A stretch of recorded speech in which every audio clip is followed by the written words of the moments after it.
Hi everyone, my name is Aiden, and this is how you play my card game 1 to 10 Chaos Mode. So, just like the original 1 to 10, your objective is to get your 10 face down starting cards face up in the correct order from 1 to 10. Each player starts with 10 face down cards arranged in a 5x2 grid. Unlike the original 1 to 10, in Chaos Mode, players always draw 2 cards from the deck at the beginning of their turn. Once you've picked up 2 new cards from the deck, use them to replace your face-down starting cards by putting them in their relevant grid positions. Reveal your face-down cards that you are replacing and continue to move them into their relevant grid positions if you can. Your turn ends when you can no longer do so. Another new rule in Chaos Mode is the ability for players to store and hide a single face-down card next to their grid. This enables them to perform a more powerful turn later, recover after being targeted by an opponent, and sometimes prevent the next player from taking a numbered card from the top of the discard pile. Like in the original 1 to 10, you are allowed to take a numbered card from the top of the discard pile at the start of your turn. However, you cannot take power cards from the top of the discard pile. Now let's move on to the power cards. The Avalanche. I pick up a 2 and an Avalanche. I'm going to store my 2 instead of throwing it out. Then I'm going to use my Avalanche to protect 4 cards in my grid for 1 round like so. Nobody can target the cards under the Avalanche until after my next turn. The Avalanche cannot be targeted by anything either. For example, the next player picks up a Meteor but they cannot destroy any of the cards under the Avalanche, so they target my 3 card. My 3 card and the Meteor are now out for the rest of the game. The Meteor also leaves my grid position empty. Now it's my next turn, so I must remove the Avalanche by placing it in the discard pile. I can do this before or after I decide to draw 2 new cards. This is important because you might want to draw a numbered card from the top of the discard pile if it's available. The Earthquake. I pick up a 10 and an Earthquake. I already have a 10, so I'm just going to throw it out. Now I'm going to place the Earthquake on an opponent's grid position. I want to try and predict which numbered card my opponent is going to draw at the beginning of their turn. You are allowed to inspect the discard pile to see which numbers are less likely to be drawn. I don't see any 2s, so I'm going to put my Earthquake on my opponent's 2 position. Now my opponent draws 2 new cards. They've drawn a 2, which means my Earthquake is activated. They must throw out the Earthquake and the card underneath it before placing the 2 they just picked up into their grid. So what happens when they don't pick up a 2? They get to pick up that Earthquake and use it against me or another player. There can be up to 4 Earthquakes played during the game. The Earthquake is useful because it can stop a player from winning before their next turn.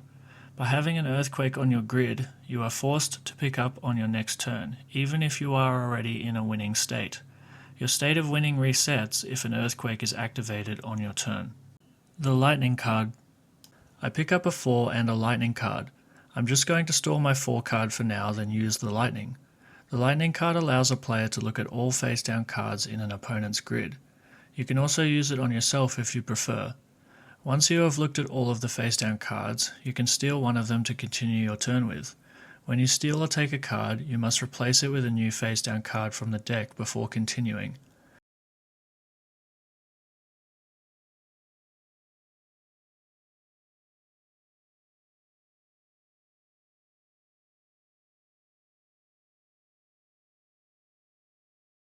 Here is an example of using the Lightning card on myself. By the way, if you find another Lightning card, you can steal it and use that to once again steal another card.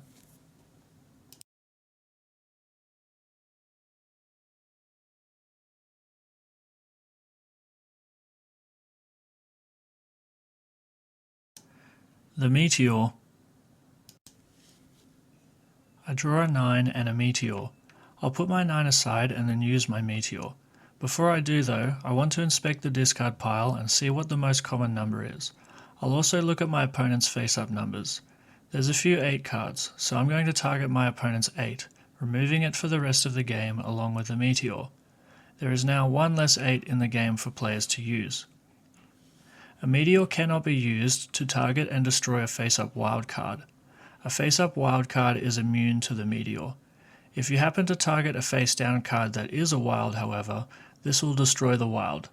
By the way, you can also target a player's stored card with a meteor if you want instead. The tornado. I pick up a 4 and a tornado. I have a 4 already, so I'll throw that out. Then I'll use my tornado to rotate everyone's stored card around to the right. The tornado allows a player to rotate a specific grid position or the stored card position around to the next player on the left or right. You can choose which way the cards rotate. In this second example, I will rotate grid position 1 to the left because I want the 1 card.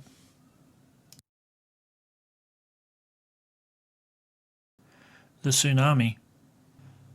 I've got an 8 and the tsunami. The tsunami lets you steal a face-up or face-down card. You cannot peek at face-down cards with the tsunami though.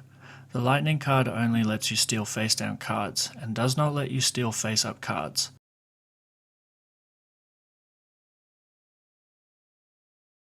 The volcano. The volcano allows a player to draw 3 new face-down cards from the deck and look at them.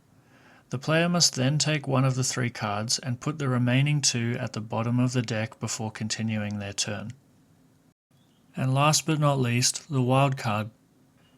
Like the original 1 to 10, the wild card acts as any number. A reminder that a face-up wild card cannot be targeted by a meteor. If a wild card is face down, however, the meteor can destroy it. Thanks for watching. If you have any questions about the rules, leave a comment below and I'll help out. Every game comes with an A4 rulebook, and you can also find the rulebooks for all versions of 1 to 10 on the official website.